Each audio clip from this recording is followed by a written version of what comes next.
मेरा हिंदी क्षमा करिएगा राकेश जी, इतना अच्छा नहीं है।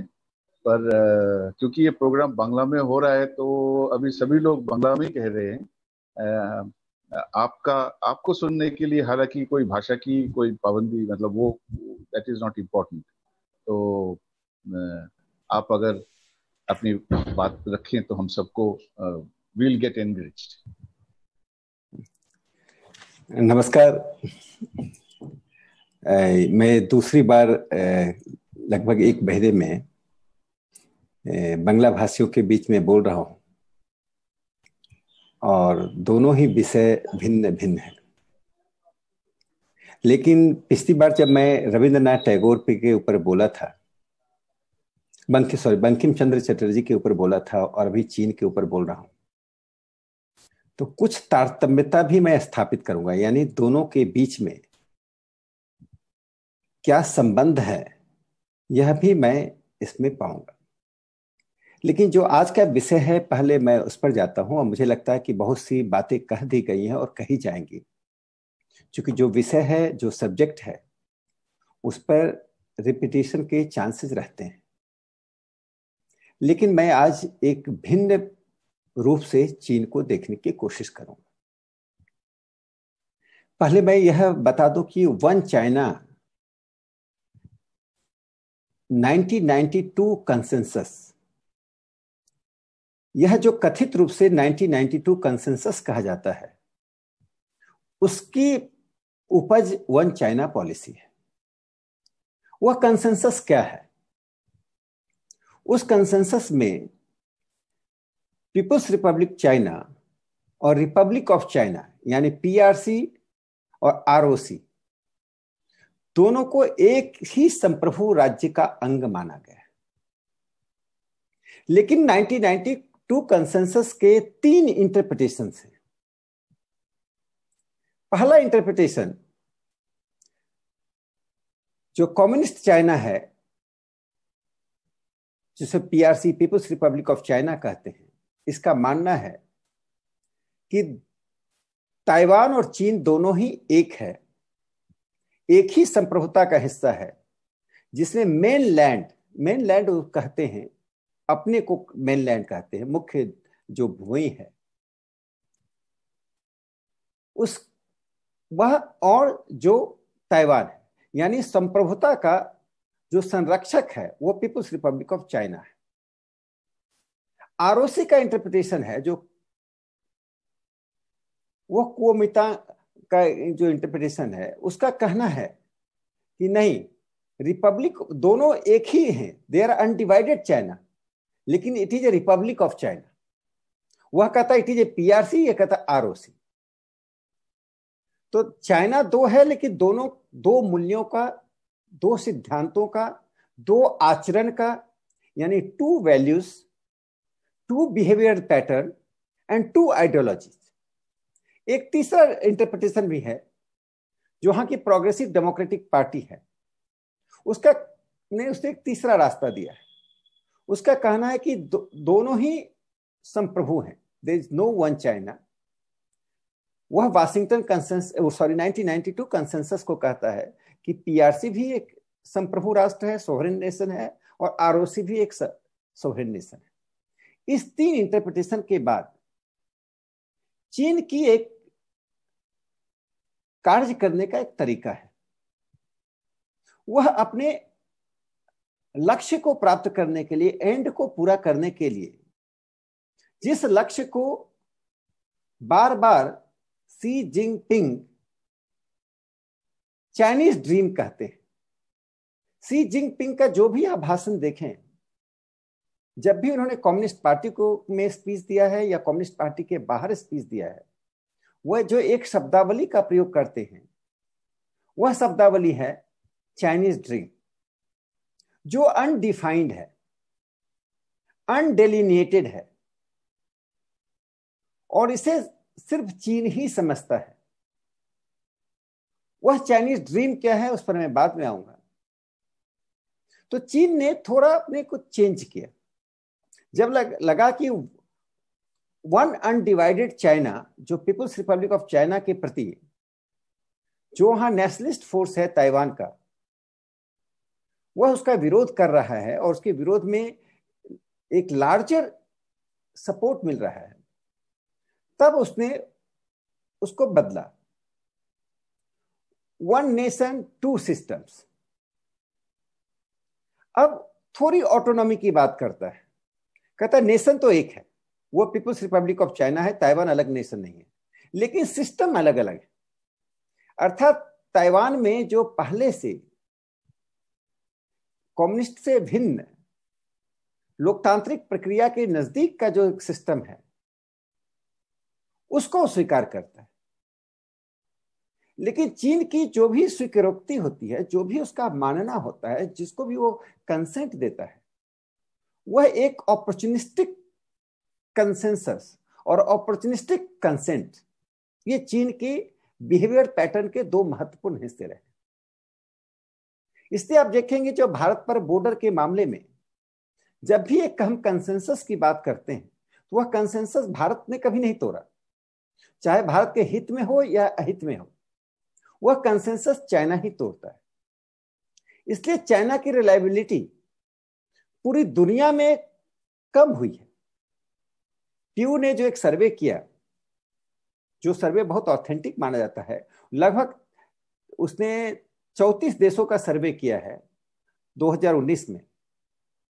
उसमें चीन की रिलायबिलिटी कितनी है, तो जापान में उसकी रिलायबिलिटी नहीं होना, यानी उसके ऊपर विश्वास नहीं करने वालों की संख्या 85% है।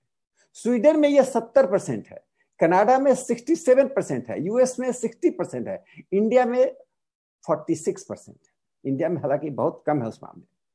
उसको स्वीकार करने वाले भी कुछ देश हैं, खास करके जो देश, जिन देशों में पहले सोवियत यूनियन यानी कम्युनिस्ट पार्टी का, कभी सोवियत यूनियन कम्युनिस्ट पार्टी का प्रभाव था, उन देशों से कम्युनिस्ट शासन समाप्त हो गया। ऐसे देशों में एक बड़ा वर्ग है जो कम्युनिस्ट चीन को के प्रति अपनी सहानुभूति रखता है, जैसे पोलैंड हुआ, ऐसे कई देश हैं। लेकिन उसके अतिरिक्त भी, जैसे मैं कहा, लेबनान में लगभग 68% लोग चीन के प्रति अच्छा भाव रखते हैं। रसिया में 71%, जबकि रसिया के साथ उसका बॉर्डर क्लैश होता है। नाइजीरिया में यह 70% है और लेबनान में 68% है, यूएस में 26% है, भारत में 23% लोग चीन के प्रति अच्छा भाव रखते हैं, यानी चीन को एक अच्छा गवर्नेंस का सिस्टम, एक अच्छा प्रगतिशील देश मानते हैं। लेकिन बाय एंड लार्ज पूरी दुनिया में जो बड़े देश हैं, जो यूरोपियन कंट्रीज हैं, लिबरल डेमोक्रेटिक कंट्रीज हैं, चाहे वो डेवलपिंग वर्ल्ड के हों या डेवलप्ड वर्ल्ड के, उसमें चीन के प्रति सहानुभूति रखने वाले या चीन का समर्थन करने वाले लोग नहीं। यह जो वन चाइना पॉलिसी है, उसके पीछे तर्क और ताकत क्या है, इसे समझने की जरूरत है। देखिए, ये इंपेरिकल फैक्ट्स होते हैं कि चीन ने भारत का वह भूभाग ले लिया, या चीन साउथ चाइना सी को क्लेम करता है, या वियतनाम का कुछ भूभाग पर उसने कब्जा कर लिया था। ये these are the empirical facts, और ज्योग्राफिकल कब्जा को आप कभी भी चेंज और अनचेंज कर सकते हैं, उसको अंडू कर सकते हैं। किस चीज को आप अंडू नहीं कर सकते हैं, उसे समझने की जरूरत है। आखिर one China policy, this is just a ladder to achieve the Chinese dream, और इसे किसी इमेजिनेशन से या कॉन्स्पिरेसी थ्योरी से नहीं कहा जा रहा है। इसको समझने के लिए मैं सिर्फ 2 ऐसे स्पीचेस का जिक्र करूंगा जो चीन के वर्तमान, मैं उनको मोनार्क ही बोलता हूं, क्योंकि लाइफ लॉन्ग उन्होंने अपनी जगह को सुनिश्चित कर लिया है। अब उनके लिए राष्ट्रपति या किसी भी संवैधानिक पद के नाम का उपयोग करना अनजस्टिफाई होगा। तो चाइनीज मोनार्क, जो कम्युनिस्ट मोनार्क हैं, शी जिनपिंग, उनका 2 महत्वपूर्ण भाषण है। एक भाषण 2017 का है, 2017 में। उस भाषण में उन्होंने ये चीन के कम्युनिस्ट पार्टी का वह 19वें पार्टी कांग्रेस था। जो पार्टी का जो अधिवेशन होता है उसको पार्टी कांग्रेस वहां कहते हैं। उस पार्टी कांग्रेस में उन्होंने जो 2-3 महत्वपूर्ण बात रखी है उसे समझने की जरूरत है। तो पहली बात जो उन्होंने रखी है वह endorsement of 3 important Chinese leaders. पहला चाइनीज लीडर कौन था? तो माओ, जो पीपुल्स रिपब्लिक ऑफ चाइना का फाउंडर था। तो माओस थॉट। दूसरा जो महत्वपूर्ण परिवर्तन चाइना में किया वो डेंग जियापिंग, जिसने कहा था it does not matter cat is black और white so long it catches the mice. यानी उसने कम्युनिस्ट पार्टी की ओर से जो एक बिहेवियर पैटर्न था उसको एक कम्युनिस्ट मॉरलिटी के रूप में प्रस्तुत किया। What I call A communist morality, कि हमें उद्देश्य तक पहुंचने के लिए किसी मार्ग के चरित्र को नहीं देखना है। एंड जस्टिफाइज मीन्स, जो कभी मैकियावेली ने कहा था और जिसको महात्मा गांधी ने भारत में जिसका खंडन किया था और गांधी ने उसके विपरीत कहा था, मीन्स जस्टिफाइज एंड्स। अब एक नई कम्युनिस्ट मॉरलिटी को, जो पहले से मैं मालूम था ये कम्युनिस्ट मॉरलिटी पूर्व सोवियत यूनियन के पास भी था, चीन के पास भी है या अन्य कम्युनिस्ट देशों के पास भी, लेकिन उसको पूरी ग्लोबल प्लेटफॉर्म पर गट्स के साथ रखना ये डेंग जियापिंग ने किया। उसके उस सिद्धांत के आधार पर सोशलिस्ट मार्केट वर्ड का यूज किया। अब एक मार्केट मॉरलिटी होता है, जो मार्केट मॉरलिटी किसी भी प्रकार के यूनिवर्सल सार्वभौमिक अस्तित्व को चुनौती देता है। यानी नागरिकता की सार्वभौमिकता किसी देश में उसे चुनौती देता, नो, कोई नागरिक नहीं, उसके खंडित रूप को स्वीकार करता है, पार्ट वाइज स्वीकार करता है। वो वुमेन को अलग से देखेगा, वो जेंडर डिवीजन के आधार पर निर्णय करेगा, वो इकोनॉमिक क्लास में भी अलग अलग करेगा, बेनिफिट्स देने में अलग अलग करेगा। तो मार्केट मॉरलिटी सिर्फ मार्केट के ही संप्रभुता को स्वीकार करता है और ये कोर कैपिटलिस्ट कंसेप्ट है। इस कोर कैपिटलिस्ट कंसेप्ट को सोशलिस्ट मार्केट के रूप में उसने प्रस्तुत किया सी जिनपिंग ने। दूसरा जो उसने अपने पूर्व नेताओं से, तीसरा जो थियोरेटिशियन है उसके रहे, जो उसके कम्युनिस्ट पार्टी के लीडर रहे और चीन के रूलर रहे, हु जिनटाओ। अब हु जिनटाओ ने 17th पार्टी कांग्रेस में 2007 में कहा था चीन को यदि पूरी दुनिया में फैलना है तो थ्राइविंग द चाइनीज कल्चर, यानी चीन की संस्कृति को फैलाओ। यह भी वही चाइनीज ड्रीम है जिसको सी जिनपिंग बार बार बोलते हैं, क्योंकि उन्होंने यह देख लिया कि समाजवाद की एक सीमाएं हैं और पूरी दुनिया में, यहां तक कि डेवलपिंग कंट्रीज में जहां जहां कम्युनिस्ट पार्टी थी, चाहे वो सोवियत यूनियन के कैंप में थी या चीन के कैंप में थी, उनके समर्थन आधार यानी सपोर्ट बेस का लगातार इरोजन होता रहा, समाप्त होता है। उनकी पॉपुलर समर्थन भी कम होता गया, पार्लियामेंट्री डेमोक्रेसी में उनका रिप्रेजेंटेशन कम हो गया। तो लगा कि सोशलिज्म के आधार पर पूरी दुनिया पर कब्जा नहीं किया जा सकता है। तो चाइना की ताकत को, उस साम्राज्यवाद को फैलाने के लिए उन्होंने एक सिद्धांत दिया, वो सॉफ्ट पावर का सिद्धांत दिया। अब हु जिनटाओ के उस सिद्धांत को सी जिनपिंग ने आगे बढ़ाने का काम किया। तो अर्थात यदि मैं इसको समराइज करूं, 3 सिद्धांत, माओ का थॉट, जिसमें पार्टी में डिसिप्लिन, पार्टी में purging, loyalty to the core of the party और उस शी जिनपिंग जो कहते कि मिरर में देखना, और उस मिरर में देखकर जहां भी जैसे शरीर में कोई खामियां होती है तो उसको हम समाप्त करते हैं, तो पार्टी को मिरर में देखकर उन चीजों को समाप्त करना। Undiluted loyalty of the party cadres, तो वो जो आइडियोलॉजी है अल्टीमेटली टू एन इंडिविजुअल। तो जो माओ का रूप था, जो बाद के माओ के सक्सेसर में चेंज हुआ, लोकतंत्र तो नहीं आया लेकिन अनडाइल्यूटेड लॉयल्टी को उन्होंने डाइल्यूट किया था। वह शी जिनपिंग ने उसको फिर अनएलॉयड लॉयल्टी की कदम बढ़ाया, तो माओ के उस सिद्धांत को लिया। फिर माओ का जो समाजवाद का जो भी एक सैद्धांतिक बात हो तो उसको स्वीकार करते हैं। डेंग जियापिंग के वो मार्केट मॉरलिटी, सोशलिस्ट मॉरलिटी का वह रूप जो सोशलिस्ट और मार्केट को जोड़ कर लिया। और तीसरा हु जिनटाओ का, उसने सॉफ्ट पावर का कंसेप्ट लिया।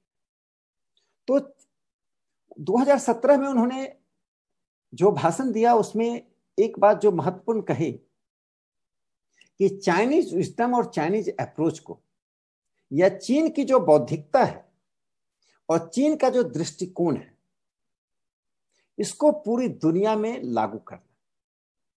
तो चीन जो बढ़ रहा है, यदि हम मानकर चलें कि चीन कहता है कि भारत का जो भूभाग उसने 1962 में कब्जा किया, यदि एक्सट्रीम केस में कोई दुनिया की एक ताकत कहती है चलो इसे मान लो, साउथ चाइना सी को भी मान लेते हैं, ताइवान को भी मान लेते हैं, हांगकांग को भी मान लेते हैं, तो किसी से कोई चाइनीज के रूलर से पूछे, चाइनीज कम्युनिस्ट पार्टी से पूछे, does your dream and here? क्या आपका सपना पूरा हो गया? Not at all. यह तो एक लैडर है, वन चाइना पॉलिसी, कंसोलिडेशन है उस ड्रीम को आगे बढ़ाने का। तो रियल ड्रीम क्या है? दुनिया में साम्राज्य की स्थापना करना। This has never been the dream of the British imperialism, Portuguese imperialism, French imperialism. वो दुनिया में टेरिटोरियल जो ऑक्यूपेशन था उसका, उनका एक उद्देश्य था प्लंडर करना, और उस प्लंडर को के सेंटर में रखकर वो करते थे। चाइनीज ड्रीम प्लंडर नहीं है, ये पॉलिटिकल सब्जुगेशन है। अब पॉलिटिकल सब्जुगेशन के दो हिस्से हैं।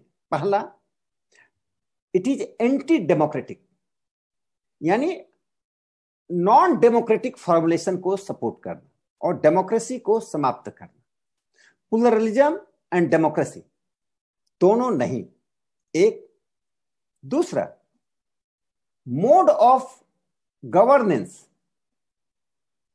में जिसको उसने एटीट्यूड कहा, वह चाइना में जो है उसको लागू करना। तो चीन के उस माइंड सेट को समझने के लिए हमें समझना पड़ेगा कि चीन इसकी ओर कैसे आगे बढ़ रहा है। तो चीन के सामने दो चुनौतियां हैं। पहली चुनौती यह है कि अपने देश के भीतर लोगों में एक फीलिंग जागृत करना, एक फीलिंग जगाते रहना, लगातार जगाते रहना, को रिन्यू करते रहना, जिस फीलिंग के तहत वो इंटरनल अपराइजिंग, जो कम्युनिस्ट व्यवस्था है जिसमें टोटलिटेरियनिज्म है, अधिनायकवाद है, जिसमें इंडिविजुअल लिबर्टी नहीं है, जिसमें रिलीजन के बारे में जो पहले कहा जा रहा है, बहुत अच्छी बात कही कि उसमें शब्द जोड़ता जिन्होंने कहा, रिलीजन को उन्होंने डिफाइंड किया है कम्युनिस्ट पार्टी की ओर से कि चाइनीज ओरिएंटेशन, इंडियन जो कहते हैं इंडिजीनियस रिलीजन होना और इंडिजीनियस कल्चर से निगोशिएट करना, that is expected from every religion. लेकिन चाइनीज ओरिएंटेशन होना के साथ वो कहते हैं communist party would guide and dictate the religion, यानी धर्म जो व्यक्ति की एक स्वतंत्रता होती है जिसका राजकाज स्टेट क्राफ्ट से कोई लेना देना नहीं होता है, जब तक कि वह सार्वजनिक पब्लिक डोमेन में डिसहार्मनी नहीं क्रिएट करता है और उसके नेशनलिज्म को चुनौती नहीं देता है, तब तक उसका स्टेट क्राफ्ट से कोई संबंध नहीं होता है। उस रिलीजन को कम्युनिस्ट पार्टी डिक्टेट करेगी।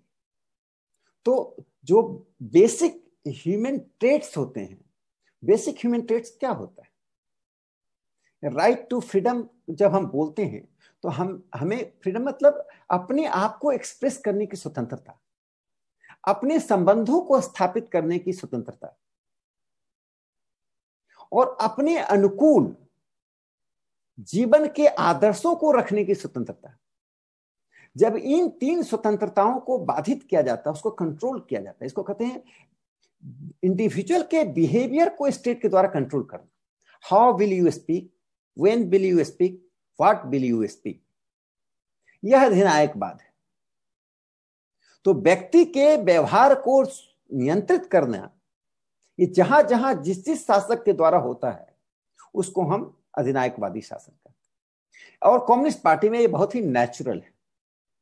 जैसे ही व्यक्ति के व्यवहार को आप छूट देंगे, वह आपकी व्यवस्था पर सवाल खड़ा करें। तो ऐसा सवाल नहीं खड़ा करें। तो सॉफ्ट पावर के दो डायमेंशन है, this is not one dimension. एक इंटरनल डायमेंशन है, एक एक्सटर्नल डायमेंशन। अब तक हम सॉफ्ट पावर को सिर्फ एक्सटर्नल डायमेंशन के रूप में देखते हैं। तो उस पर सॉफ्ट पावर आने से पहले मैं अब एक और छोटी सी बात कहूंगा। उसके पहले का जो, उसके बाद का 2017 के बाद का जो भाषण है, 2017 का एक बहुत इंपॉर्टेंट भाषण इसलिए भी था, ये पीपुल्स रिपब्लिक चाइना का 19th पार्टी कांग्रेस था। वो 3.5 घंटे के भाषण में उसने एक और कहा, शेयर्ड फ्यूचर ऑफ मैनकाइंड। यानी सी जिनपिंग कहते हैं कि मैनकाइंड का जो फ्यूचर है उसमें वो दखल देना चाहते हैं। तो he is not a philosopher, he is not a theoretician, he is an implementer, a dictator who is implementing the hybrid of 3 leaders, Mao, Deng Xiaoping and जेंटो। इसके बाद 2 साल बाद 31 दिसंबर 2019 को जब पीपुल्स रिपब्लिक चाइना का 70 साल भी पूरा हुआ, तो नए साल के उपलक्ष्य में 31 दिसंबर 2019 को उन्होंने एक भाषण दिया। उस भाषण में एक बड़ा महत्वपूर्ण परिवर्तन देखा गया।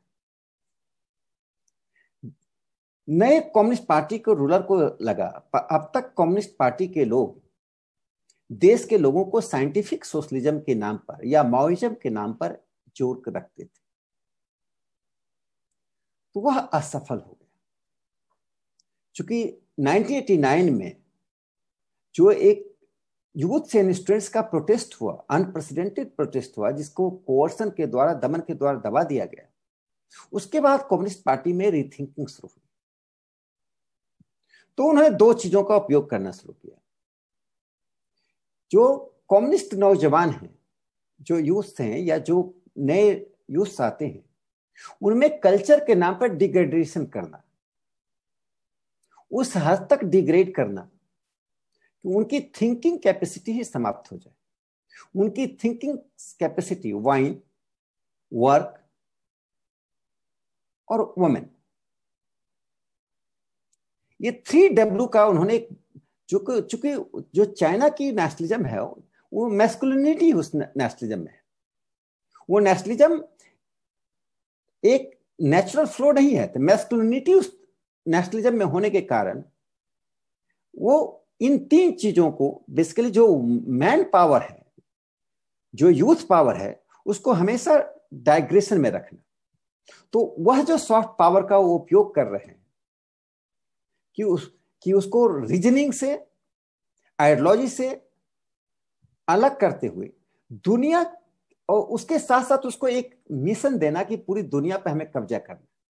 तो 2019 के में जो एक बड़ा परिवर्तन आया, वो थोड़ा परिवर्तन पहले चला था, जो 2019 में उसका इंडोर्समेंट हुआ, that is in public domain, patriotism की बात करना, देशभक्ति, तो वह भी हम थोड़ा समझना चाहिए कि चीन में जो देशभक्ति पैट्रियोटिज्म की बात कही गई, उस भाषण में, उस स्पीच में शी जिनपिंग ने 4-5 बार पैट्रियोटिज्म का जिक्र किया। पैट्रियोटिज्म जो कि एक कम्युनिस्ट रूलर के लिए अनयूजुअल है। वह तो पूरी दुनिया के मजदूरों को एक करने की बात करते हैं, क्लास वार के आधार पर पूरी दुनिया को देखते हैं। पूरे कार्ल मार्क्स और माओ के सिद्धांत में कहीं भी पैट्रियोटिज्म का स्थान नहीं है। डेंग जियापिंग के तक पैट्रियोटिज्म का कोई रोल नहीं था, लेकिन शी जिनपिंग ने उस रोल को स्थापित किया। उन्होंने अपने भाषण में जो एक लाइन बोला, overwhelmed by the shear force of patriotism, उन नौजवानों से कहा कि देशभक्ति की भावना से ओतप्रोत होकर काम करना। आज जो हम सेलिब्रेट कर रहे हैं, that is overwhelmed by the shear force of patriotism. उन्होंने एक सॉन्ग का जिक्र किया, माई मदरलैंड आई, मैं और मेरी मातृभूमि। कहा इस गीत को जब हम हमारे नौजवान सड़कों पे गाते हैं तो उससे हमें वो भावना उत्पन्न होती है कैसे हम चाइनीज ड्रीम को पूरा करें। उसके पहले चीन की सरकार के निर्देशन में और उनके द्वारा प्रचारित करते हुए एक फिल्म बनाई गई, मी एंड माई मदरलैंड। लेकिन उन सब के बाद यदि मैंने तलाशने की कोशिश की ऐसा क्यों हुआ, तो कन्फ्यूशियस के सिद्धांत को जो उन्होंने लोगों को परोसने की कोशिश किया, वो सिद्धांत बहुत अच्छा है।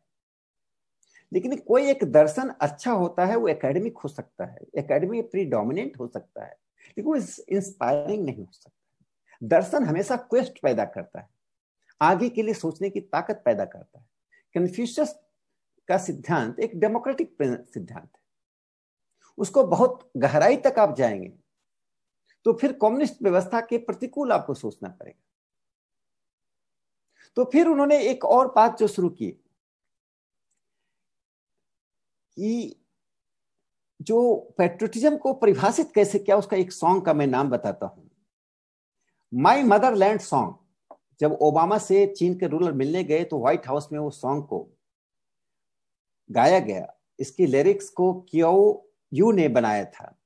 उसमें क्या है, अब माई मदरलैंड कहते हैं तो हमें लगता है जब रविंद्रनाथ टैगोर जब राष्ट्रगान लिखते हैं तो उसमें हमको कौन सी भावना आती है, और जब किसी नदी का, किसी प्रोविंस का नाम लेते हैं तो उसके पीछे का एक बड़ी विरासत हमें ध्यान में आती है। यदि किसी भी देशभक्ति के गीत में गंगा नदी का नाम हो, या जब बंकिम वंदे मातरम कहते हैं, उसमें जिन नामों का उच्चारण करते हैं उससे हमारे मन में, मस्तिष्क में उसके पीछे एक फिल्म चलती रहती है। एक शब्द आता है लेकिन उसके पीछे एक फिल्म चलती रहती है। तो उससे कल्चर से पैट्रियोटिज्म का इवोल्यूशन होता है, और इस cultural force which creates the patriotic feeling. इसने जो गीत गाया था व्हाइट हाउस में, आपको आश्चर्य होगा उसमें क्या क्या था। Great mountain, great reverse, land of great mountain, great river, चलिए ये तो चलता है, ग्रेट माउंटेन, ग्रेट रिवर्स। लेकिन जो अगली एक पंक्ति उसमें किया, girls are beautiful like flowers. चीन एक ऐसा देश में है जिसमें लड़कियां फूलों की तरह सुंदर होती हैं। भाई, देशभक्ति में महिलाओं के साथ तो पुरुषों का भी स्थान है। क्या देशभक्ति, तो मैंने इसलिए कहा था मैस्कुलिनिटी उसके नेशनलिज्म में है। ये मैं आगे ही बताऊंगा उसका, शी जिनपिंग के भाषण में कैसे मैस्कुलिनिटी आती है। आगे जो यूज करता है, friends come to Kiev wine. उस माई मदरलैंड सॉन्ग में कहता है, मेरे दोस्त एक ऐसा स्थान है जहां दोस्त इतने उदार होते हैं जो घर पे शराब की बोतल देने आते हैं। घर, बाहर, शहर, गांव में हमारी लड़कियां फूलों की तरह सुंदर होती हैं। और आगे जो उसने और उस देशभक्ति के अंग क्या हैं? रोड्स आर वाइड, सड़कें चौड़ी हैं। वाह, जहां जहां सड़कें चौड़ी वहां देशभक्ति आ जाएगी। किसी बंजर इलाके में भी अगर रोड चौड़ी है तो वहां देशभक्ति रही होगी या होने वाली है। ग्रेट सीनरी, अरे फूल पत्ती, बहुत हमारे सुंदर सौंदर्य का वातावरण है।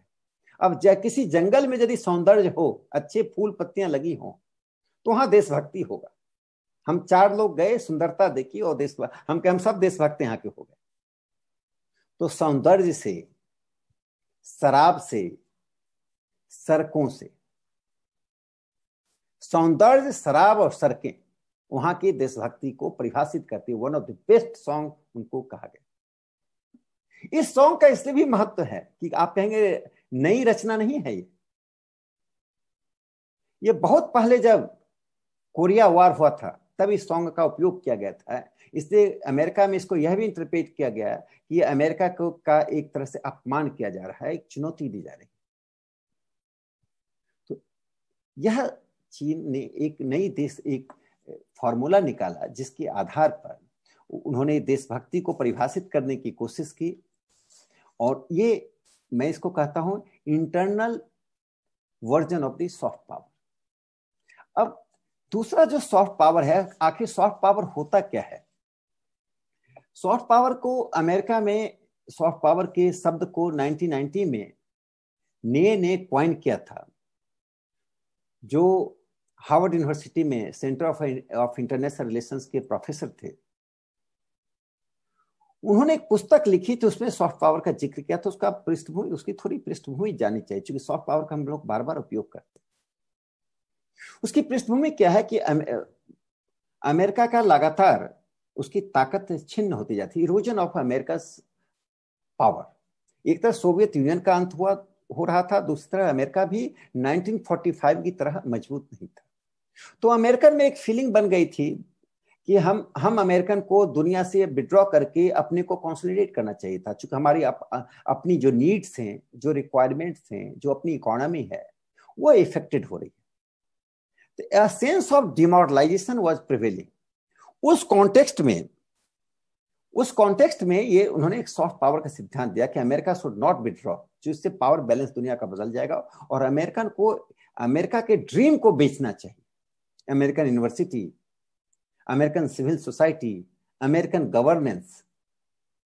तो अमेरिका ने कितना बेचा मुझे नहीं मालूम, लेकिन चीन ने उसी ड्रीम को बेचना शुरू। तो हु जेंचो ने जो सॉफ्ट पावर की बात कही, उसको शी जिनपिंग ने कहा we will increase the soft power. तो कितना सॉफ्ट पावर को बढ़ाया, उसका बजट कितना है सो आपको आश्चर्य होगा। एनुअल बजट 10 बिलियन का है। उसकी तुलना में अमेरिका का जो सॉफ्ट पावर के लिए बजट है वो 22 मिलियन है। यानी अमेरिका के वार्षिक बजट से, एनुअल बजट से चाहे चीन का बजट 5 टाइम्स अधिक। यह सॉफ्ट पावर के, अब ये क्या करते हैं सॉफ्ट पावर में? तो सॉफ्ट पावर में उन्होंने क्या किया, अब तो आपको बता दिया कि सॉफ्ट पावर के इनके 3 रूप हैं, वुमेन और वाइन। 2 की तो बात इन्होंने की, लेकिन इसको तो दिखा नहीं सकते। तो they are basically soft power में क्या आता है, should be very empirically correct and we should speak the truth. किसी प्रकार के सूडो मॉरलिटी से चाइना को इंटरप्रेट करना दुनिया के साथ धोखा करना। China is corrupting intellectuals of the world. China is influencing the law makers of the world. सब हो रहे नहीं, लेकिन it is trying to do. मैं लॉ मेकर हूं, हो सकता है मैं हो जाऊं। If 10 law makers are getting influenced by China anyhow, they are under the control of China. These 10 lawmakers would influence thousands of the people, including academicians, artists, intellectuals, etc. So they are corrupting the intellectuals, influencing lawmakers. Thirdly, selling the narrative of China कि China इतना progress कर गया। तो human rights के जो dimensions हैं, authoritarianism के dimensions है, उसको हाइड करना। तो ये सॉफ्ट पावर के 3 वर्जन है। इसका व्हीकल क्या है? Confucius centre. 2004 में एक कन्फ्यूशियस सेंटर था सियोल में, साउथ कोरिया में, और आज मोर देन 500 कन्फ्यूशियस सेंटर है। एक कन्फ्यूशियस सेंटर को $1 लाख एनुअल बजट के रूप में चाइना देता है। तो वहां तो यूथ को म्यूजिक, जैसे चाइना में एक मिनिस्ट्री है, मिनिस्ट्री फॉर पोइट्री, उसके तहत दुनिया भर के आर्टिस्ट को, इंटेलेक्चुअल्स को बुलाया जाता है साल में। उनकी खूब मेहमानबाजी की जाती है। तो उनके पेट्रियटिज्म का परिभाषा मैंने बता दिया, मेहमानबाजी क्या करते होंगे, उनके देशभक्ति के क्या क्या डायमेंशंस, सारे डायमेंशंस उन इंटेलेक्चुअल्स में उपयोग किया जाता है। अब कोई उसके चक्रव्यूह में फंसते हैं, कुछ नहीं फंस पाते। यह चाइना की एक पूरी रणनीति है, और उस रणनीति में चाइना पूरी दुनिया पर कब्जा करने के लिए काम कर रहा है। इसके लिए उसने जो एक उसका इंपॉर्टेंट प्रोजेक्ट है, द बेल्ट रोड इनिशिएटिव, 175 देशों में इस इनिशिएटिव के द्वारा काम कर रहा है। और मैं बताऊं कि देखिए, उसकी तो एक इकोनॉमिक माइट तो पैदा हुआ ही है। तो उसका एक मैं उदाहरण देता हूं कि उसने कितना, एक छोटा सा उदाहरण है। $50 बिलियन उसने एशियन इंफ्रास्ट्रक्चर इन्वेस्टमेंट बैंक में दिया है। $40 बिलियन उसने सिल्क रोड फंड में दिया है।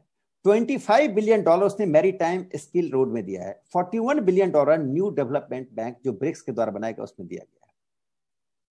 तो इतना बड़ी धनराशि खर्च करने के पीछे भी उसका एक और नियत है, जो सी जिनपिंग ने अपने भाषण में बार बार दुनिया को बताने की कोशिश की। पैरेलल वर्ल्ड स्ट्रक्चर क्रिएट करना।